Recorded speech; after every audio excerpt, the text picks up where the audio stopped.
ஆண்டு புரட்டாசி மாதத்துல நமக்கு மொத்தமாக 4 சனிக்கிழமைகள் வாய்த்திருக்கிறது. இந்த 4 சனிக்கிழமைகள்ல 2 சனிக்கிழமை அதிவிசேஷமான சனிக்கிழமைகளாகவும் நமக்கு அமைந்திருக்கிறது. அந்த 4 சனிக்கிழமைகள் என்ன அப்படிங்கறத இப்ப பார்த்துடலாம். புரட்டாசி மாதத்தினுடைய முதல் சனிக்கிழமை 21/9/2024 நமக்கு வருது. இரண்டாவது சனிக்கிழமை 28/9/2024 வருது. அன்னைக்கு நமக்கு சிறப்பாக ஏகாதசியும் வருது. 5/10/2024 மூன்றாவது சனிக்கிழமையும், 4வது சனிக்கிழமை 12/10/2024 அதுதான் கடை சனி அப்படின்னு சொல்லக்கூடிய கடைசி சனியாக நமக்கு அமைந்திருக்கிறது. அன்றைக்கு சிறப்புக்குரிய திருவோண நட்சத்திரமும் நமக்கு அமைந்திருக்கு. 4 சனிக்கிழமையுமே ரொம்ப விசேஷமானது. அதுல 2 சனிக்கிழமையில ஒண்ணு ஏகாதசி இருக்கு, இன்னொன்னுல திருவோண நட்சத்திரம் இருக்கு. இது ரெண்டுமே பெருமாளோடு தொடர்புடையது.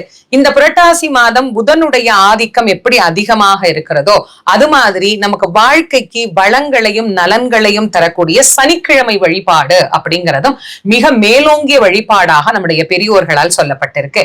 புரட்டாசி மாதத்துல வரக்கூடிய சனிக்கிழமைகள் மட்டுமல்லாது புதன்கிழமைகளிலேயும் நாம் இந்த புரட்டாசி மாதத்துல சிறப்பான வழிபாடுகளையும் செய்து கொள்ளலாம். ஏன்னா புதனுடைய ஆதிக்கம் அதிகமாக இருக்கக்கூடிய மாதத்துல புதனுக்கு ரொம்ப விருப்பமாக இருக்கக்கூடிய கடவுளாகிய நாராயணரை நாம வழிபடக்கூடிய அந்த நாள் புதன்கிழமையாக இருக்கிற போதும் அதுவும் சிறப்புக்குரிய பலன் தரும். ஏன்னா புதனை தான் கலைக்காரகன், கல்விக்கு உரியவர் அப்படிலாம் நாம சொல்றோம். எந்த ஒரு செயல் செய்தாலும் அந்த செயல்ல ஒரு நேர்த்தி இருக்கணும். அந்த நேர்த்தியும் அந்த அழகும் கலை நுணுக்கமும் இருந்தால்தான் அது கிடைக்கும். அப்ப அதை யார் நமக்கு தர்றா அப்படின்னா இந்த புதன் அப்படிங்கிற கிரகம் தான் நமக்கு கொடுக்கிறார். கல்வியும் வேணும், ஞானமும் வேணும் இல்லையா?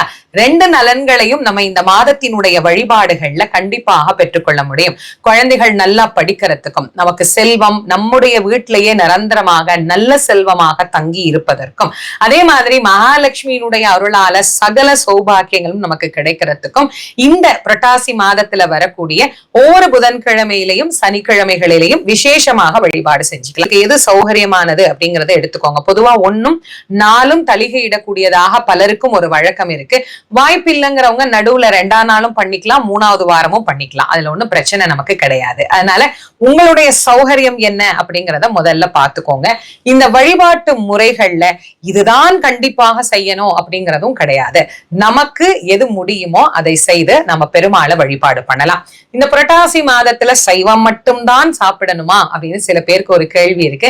நான் நிறையவே இதுக்கு நான் விளக்கம் கொடுத்திருக்கிறேன். புரட்டாசி மாதம் நம்முடைய உடல் ரீதியாக ஜீரணிப்பதற்கு கடினமாக இருக்கக்கூடிய மாதம். அதனால எளிமையான உணவுகளா எடுத்துக்கிட்டோம்னா நல்ல ஜீரண சக்தி அப்படிங்கிறது கிடைக்கும்.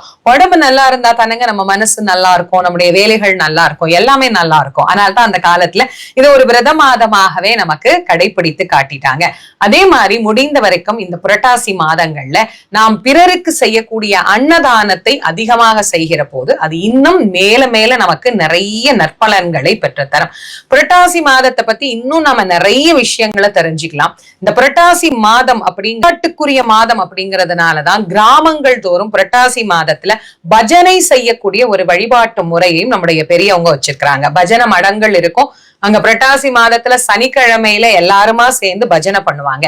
உங்களுக்கும் வாய்ப்பு இருக்கு அப்படின்னா நீங்க அந்த பஜனையில கலந்துக்கோங்க. இல்லைன்னா நம்ம வீட்டுல இருக்கிற எல்லாருமா சேர்ந்து புரட்டாசி மாதத்துல ஏதாவது ஒரு சனிக்கிழமையை தேர்வு பண்ணி அந்த நாள்ல நம்ம எல்லாருமா சேர்ந்து உட்கார்ந்து நாராயணருடைய நாமத்தையும் மகாலட்சுமியினுடைய நாமத்தையும் மனதார பாராயணம் பண்ணோம் அப்படின்னா நம்முடைய இல்லத்திற்கும் எல்லா வகையான ஐஸ்வர்யங்களும் நமக்கு கிடைக்கும்.